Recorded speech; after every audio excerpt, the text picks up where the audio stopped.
Hello, bachcho, let's see the question. And the question says that complete combustion of 0.86 gram of compound X gives 2.64 gram of CO2 and 1.26 gram of H2O. The lowest molecular mass X have. तो देखो सीधी सी बात यहाँ पे ये है कि कोई अपने पास ऑर्गेनिक कंपाउंड है, ठीक है, एक्स है, जो कि क्या दे रहा है, CO2 दे रहा है और H2O दे रहा है। ऑर्गेनिक कंपाउंड का ही कैसे पता चला? क्योंकि ऑर्गेनिक कंपाउंड ही कंबसन करने पर क्या देता है, CO2 और H2O देता है। तो मैं मान लेता हूँ अपने पास CXHY कोई ऑर्गेनिक कंपाउंड था, उसको हमने कंबसन करवाया और ये बन चुका है CO2 प्लस बन चुका है अपने पास H2O, ठीक है। हमें देखो CO2 की जो गिवन मास है वो कितना है, 2.64 ग्राम है, ठीक है, और H2O का जो है वो है 1.26 ग्राम, ठीक है। ये हमें W दे रखे हैं, तो इसका मोल निकाल सकते हैं। मोल क्या होगा, given mass upon molar mass. तो CO2 का हो जाएगा 2.64 और CO2 का मोलर मास होता है 44, ठीक है। इसका देखो 1.26 और H2O का जो मोलर मास होता है वो 18। तो यहाँ पे N की वैल्यू निकल के आ जाएगी। CO2 की जो है वो कितना आ जाएगा अपने पास, जो है वो आ जाएगा 0.06, और जो H2O के मोल हैं वो आ जाएंगे अपने पास 0.07, ठीक है। अब देखो CO2 के मोल आ चुके हैं, H2O के मोल आ चुके हैं, हमें नंबर ऑफ मोल निकालने हैं कार्बन के, ठीक है।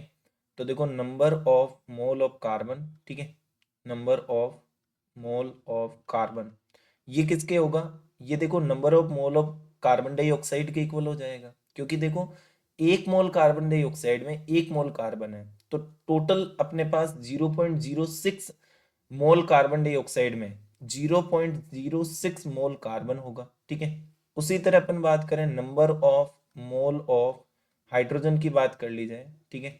तो number of mole of hydrogen क्या होगा, देखो एक मोल अपने पास H2O है तो उसमें 2 मोल हाइड्रोजन है, इसका मतलब अपने पास 0.07 मोल यदि अपने पास H2O है तो उसमें डबल हाइड्रोजन होंगे, यानी कि 2 से मल्टीप्लाई कर देंगे तो ये आ जाएगा 0.14 मोल हाइड्रोजन, ठीक है। कार्बन का आ गया और हाइड्रोजन का आ गया। अब देखो हमें पूछ रखा है the lowest molecular mass. Lowest molecular mass किसका होता है, तो उसके लिए हमें पता करना होगा लोवेस्ट इंपेरिकल, लोवेस्ट फॉर्मूला कौन सा होता है, तो वो होता है अपने पास इंपेरिकल फॉर्मूला। क्योंकि इंपेरिकल फॉर्मूला अपने पास सिंपलेस्ट फॉर्मूला होता है, ठीक है, कोई भी कंपाउंड का। तो उससे जो आने वाला जो मास रहेगा वो भी क्या रहेगा अपने पास, लोवेस्ट मास रहेगा, ठीक है। यानी कि मैं कह सकता हूं ये इसने क्या पूछा है, इसने पूछा है इंपेरिकल फॉर्मूला मास, ठीक है। और इंपेरिकल फॉर्मूला मास ही क्या बताता है हमें, लोवेस्ट मोलिकुलर मास बताता है किसी भी कंपाउंड का, ठीक है। तो इंपेरिकल फॉर्मूला कैसे निकाला जाता है, कार्बन रेशियो क्या कर देंगे, हाइड्रोजन, कार्बन आ रखा है 0.06 और हाइड्रोजन आ रखा है 0.14। दोनों में छोटा कौन है, 0.06 है, तो डिवाइड दे देते हैं इसका 0.06 और डिवाइडेड बाई 0.06, ठीक है। तो ये डिवाइड होके आएगा बेटा 1 और ये रेशियो आ जाएगा अपने पास 7/3, ठीक है। तो ये आ जाएगा बेटा 3:7, यानी कि कार्बन कितना आएगा बेटा 3, हाइड्रोजन आएगा अपने पास 7, ठीक है। अब इसका मास निकाल लेते हैं, तो देखो कार्बन का हो जाएगा 12 मल्टीप्लाई बाई 3 प्लस हाइड्रोजन का हो जाएगा 7, ठीक है। तो ये आ जाएगा बेटा 36 प्लस 7, यानी कि ये आएगा 43, ठीक है।